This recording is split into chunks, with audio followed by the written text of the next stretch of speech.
呢個就係仁川機場啦。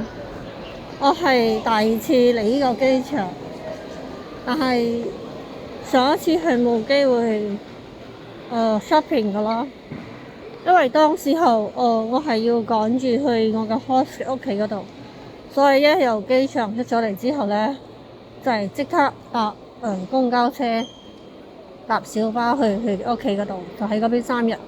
之後呢，就去咗首爾坐 KDX 去另外一個 host 嘅屋企，跟住玩咗2日1夜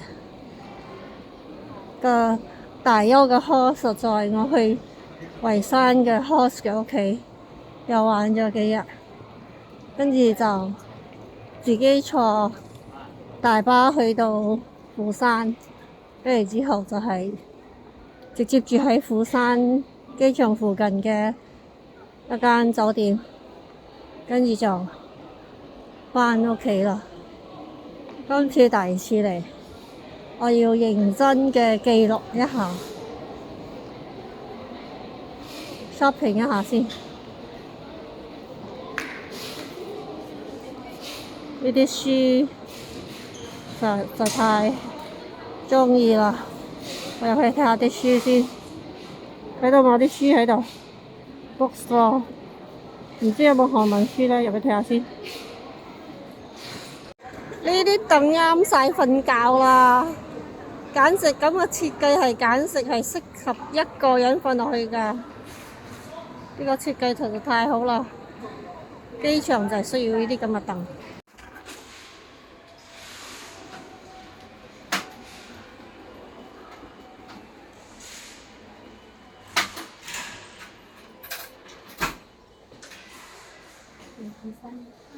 呢個就係韓國嘅便利店啦，入邊就同七仔差唔多啦。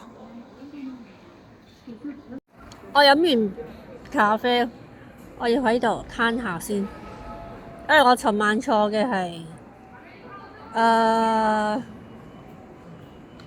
半夜嘅航班啊，我條腰骨都爭啲伸唔直啊。其實我喺飛機上面呢，又半夜3點又起身做下拉伸活動嘅，但係我覺得我條腰骨依然要攤下先，正有力去搭地鐵過去近住首爾快鐵站附近嘅青旅。居然喺仁川機場見到啲公共電話，好耐冇見到呢種公共電話啦，好懷念。今次我屬於係第一次，成個旅程都係同 AI 討論㗎，因為我係2年前開始用 AI 㗎。呢個就係我枕頭啦，裝衫褲嘅袋，由新加坡機場瞓到嚟仁川機場嘅枕頭，加上我呢張床，夠晒靚啦啩。等我瞓一覺先，瞓完一覺就簡直去搭 metro 去首爾站附近嘅青旅。最靚嘅飲水機係新加坡，有3種溫度，係暖㗎啦、冷㗎啦，同埋100度熱嘅。最靚嘅飲水機，我冇影到相，因為冇心情，因為嗰個 KETA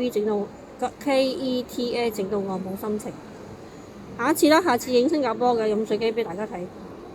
首爾站俾錢，好方便㗎啦。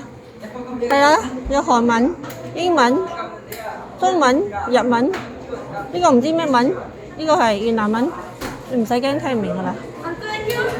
嘅 store meal take out order， 即係講 take away 啦，呢個係俾到食啦。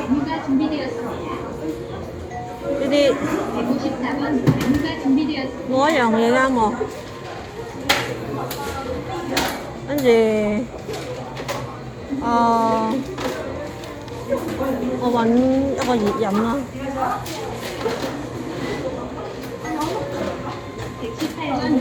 哇，2600平啊！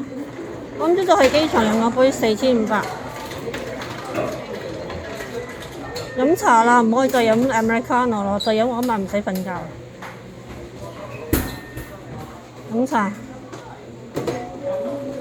2086번 메뉴가 준비되었습니다. 2200. 486번 메뉴가 준비되었습니다. 2200. 俾錢。我嘅蛋收起嚟先，等先。我冇熱茶飲唔掂㗎，所以一定要飲翻杯熱茶先。一流啊嘅味道，我7年前係唔捨得食㗎，好貴啊兩粒蛋，2600韓幣，即係大概9蚊馬幣啦，兩粒蛋，一粒4蚊半，咁就捨得食啦當年。跟住我而家冇東西可以食啦，甜嘅唔食得，好多碳水唔食得，只可以食蛋白，貴都要食㗎。我買鞋好簡單嘅，唔係藍色全部唔使睇，冇藍色就唔使睇啦，係嘛？都冇藍色。原來呢啲都係設計俾人瞓覺嘅。AI 冇報錯料啊！真係仲未黑啊而家。睇到嘛？ I'm in Korea right here。下低係邊度㗎？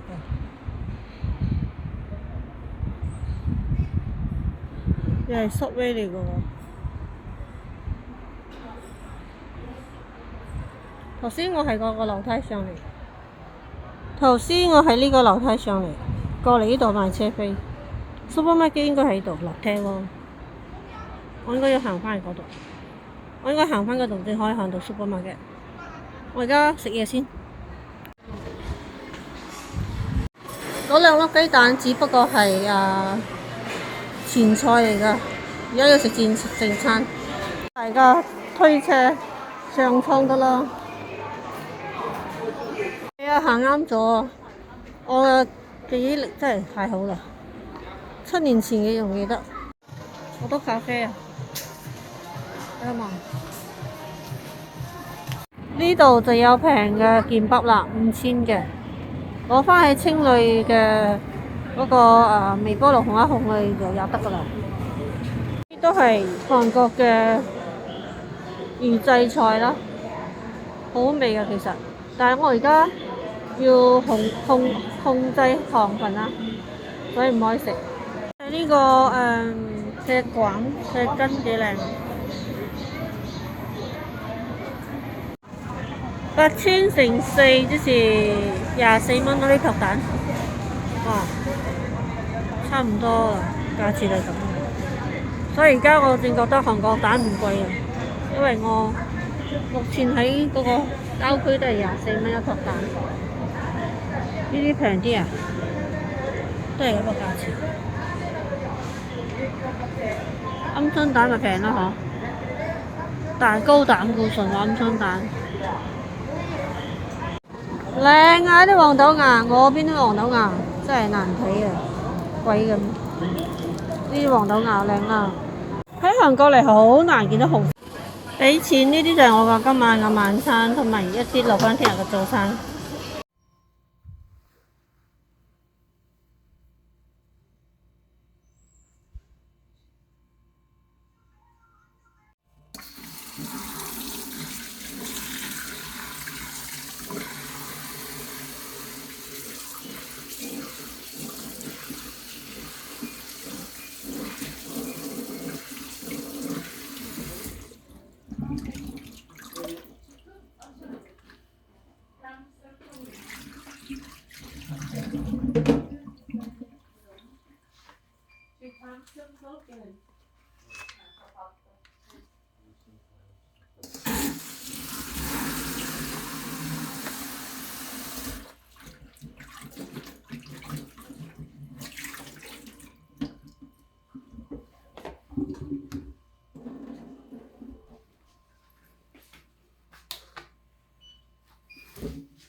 咁舒服一張床，再加個咁大隻雪櫃。